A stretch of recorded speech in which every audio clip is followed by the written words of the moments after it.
Hey, welcome back to Footy Fin, all you footy fans. I want to do a quick run over, a wrap of round two of the men's Six Nations. Of course, Super Rugby begins today in the Southern Hemisphere. See my other video about that. But there's been a bit of news this week on the Six Nations front, so I just want to run over that. Italy beat Wales 22-15 in Rome. So that is the third time Italy have won this fixture in the last four meetings between the teams, 75% success rate.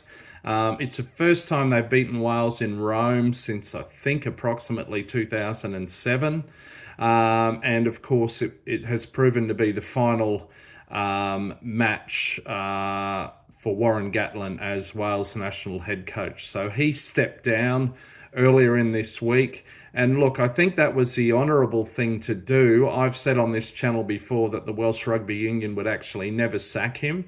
He would leave on his own terms, and that's been what has happened. Interestingly, he was contracted all the way through till the end of the next Rugby World Cup. And I think credit to him, because from what I've read, he's not demanded a payout of that full contract through to late 2027. He's only asked to be paid out to the end of this season. So that's in the best interests, not of him, but of the Welsh Rugby Union, who are very short of funds from all reports. So ultimately, I think this is the best for all concerned moving forward.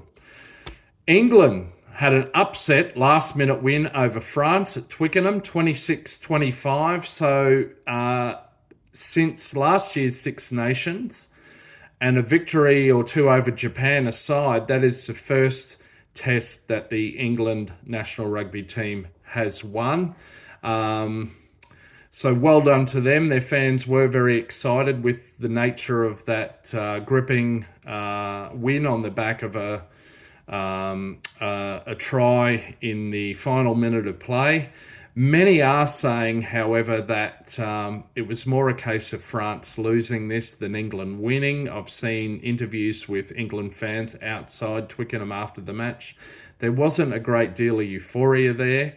It remains to be seen whether this proves to be a turning point or just a bit of an anomaly for England. France, on the other hand, despite all these much lauded players such as Antoine Dupont et al., they've choked again.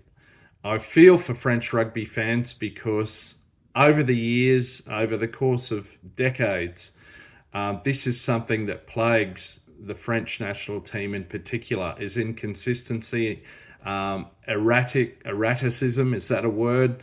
Unpredictability, and it's happened once again.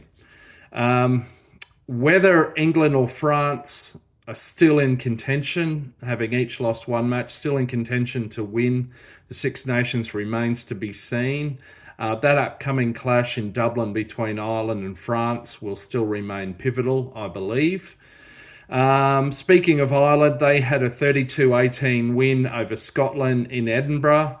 No major surprises there. Scotland did fight quite bravely for part of that match, but Ireland ultimately prevailed. No major surprises there.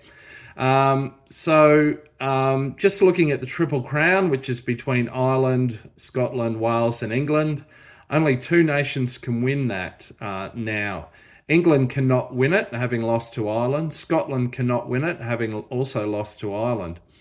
Ireland can win it, and amazingly, Wales can still win it. Don't think that's going to happen. But anyway, Ireland are still in with the chance. Ireland are also the only team left with a chance of completing the Grand Slam. They're the only undefeated nation after two rounds. Anyway, that's it. There's a rest weekend this weekend. Then it all kicks off again next week. So look for my preview of round three. Finally, yes, this is a Philadelphia Eagles cap. They are the current Super Bowl champions after last weekend's match. I don't really follow American football. You can see the story behind it in my Super Rugby preview video also posted today. Anyway, that's it. My wrap of Six Nations round two. Till next time, You might catch me around the middle of a rolling mall. See ya.